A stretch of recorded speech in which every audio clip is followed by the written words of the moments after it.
tu as pris la première cassette qui t'est passée sous la main. La première cassette était sans doute la plus terrifiante. Elle était sans doute la plus terrifiante, mais je ne sais pas pourquoi tu as pris la première qui t'est passée sous la main. Alors je l'ai mise. Tu me l'as donnée et je l'ai mise. J'ai regardé. La télé ne s'est pas allumée tout de suite et il y avait des bruits derrière. Il y avait des bruits derrière la télé. À l'image, il n'y avait encore rien. Alors soudainement, à l'image, il n'y avait rien. Il y a une date qui est apparue, un nom, un nombre, un chiffre, un numéro et une lettre. Ensuite, on a commencé à voir des images qui défilaient. On a vu des images qui défilaient. Un lit superposé, un lit 2 places, un couteau qui venait d'être lavé, qui venait d'être mis sur un égouttoir. Et ensuite, il y avait une autre image, une ceinture, une vieille ceinture qui avait été utilisée beaucoup de fois. Ensuite, des vêtements abandonnés et du maquillage. Plusieurs images défilaient, et ensuite on a vu le film d'un homme qui rentrait à l'intérieur. La femme hurlait. Elle hurlait à la mort. Elle hurlait à la mort et se serrait contre le lit. En face, il y avait un lit 2 places, un lit superposé. Il y avait ce grand lit dans la pièce, et juste en face, le lit superposé.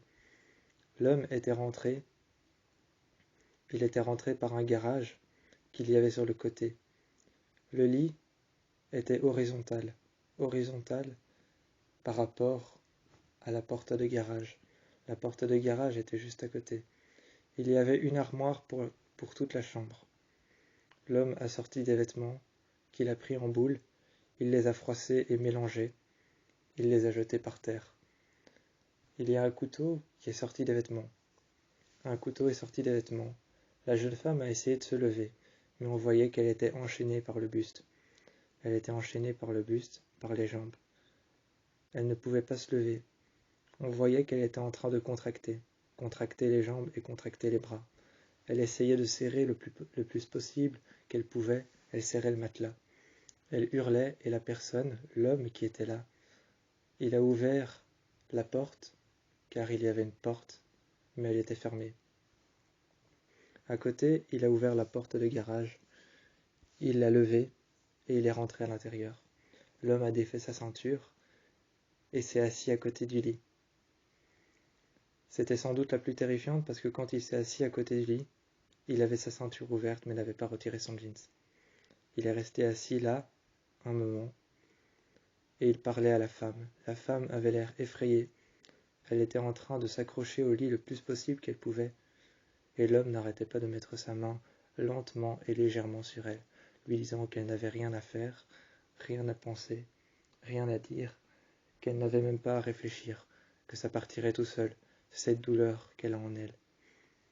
On n'entendait pas ce qu'il disait, mais c'était sûrement quelque chose comme ça. Ensuite, l'homme s'est présenté à la caméra. Il a marché 2 pas vers l'avant et il a installé la caméra près du lit. Il a d'abord filmé la femme et puis il s'est filmé lui. Il a dit que c'était un cadeau. Ensuite, sa voix a disparu. Sa voix a disparu, on était tous les deux en train de regarder. Sa voix avait disparu et il n'y avait plus que les sous-titres. Comme si d'un seul coup, il ne voulait plus qu'on reconnaisse sa voix. Et il y avait des sous-titres qui disaient tout ce qu'il disait. Les sous-titres étaient en train de sous-titrer tout ce qu'il disait, et la jeune femme hurlait. Alors derrière, on entendait un bruit de fond, un hurlement. On entendait un hurlement, un bruit de fond. Et derrière, l'homme a saisi le couteau par terre, il a pris le couteau par terre et l'a saisi par le poing. Quand il a saisi le couteau par le poing, il l'a pris. Il a regagné sa place et a posé le couteau juste devant la femme. Il a posé le couteau après avoir fait un dessin. Il a fait le dessin d'une maison avec un marqueur indélébile au milieu de son ventre. Le nombril de la femme était juste au milieu du carré de la maison. le carré de la maison, juste au milieu, il y avait le nombril de la femme. Ensuite, il a fait un triangle au-dessus pour que ça ressemble à une maison. Et après, une fois que son dessin était terminé, le dessin de la maison, juste au centre du ventre de la femme, la flèche vers le bas, il a déposé le couteau. Il a pris le couteau et quand son dessin était terminé, il a déposé le couteau. Il avait déposé le couteau juste sur le ventre de la femme et lui a dit qu'elle n'avait rien à faire, rien à penser. À ce moment-là, l'homme s'est assis et lui a répété encore et encore « Tu n'as rien à faire ici, tu n'as rien à penser, tu n'as pas quoi que ce soit à dire ou quoi que ce soit à faire. » Il a repris son couteau qu'il avait posé sur le dessin de la maison, juste au centre du ventre de la jeune femme, et il a posé son couteau par terre. Il l'a repris de l'autre poing et l'a ressaisi de l'autre bras. Il l'a déposé au pied de la femme et lui a dit que si elle hurlait, il allait dénoncer tout ce qu'elle avait fait. La jeune femme devait être une meurtrière. Peut-être. À ce moment-là, il s'est levé et il a commencé à dire un avertissement. Mais il n'y avait pas de sous-titres ni même de voix.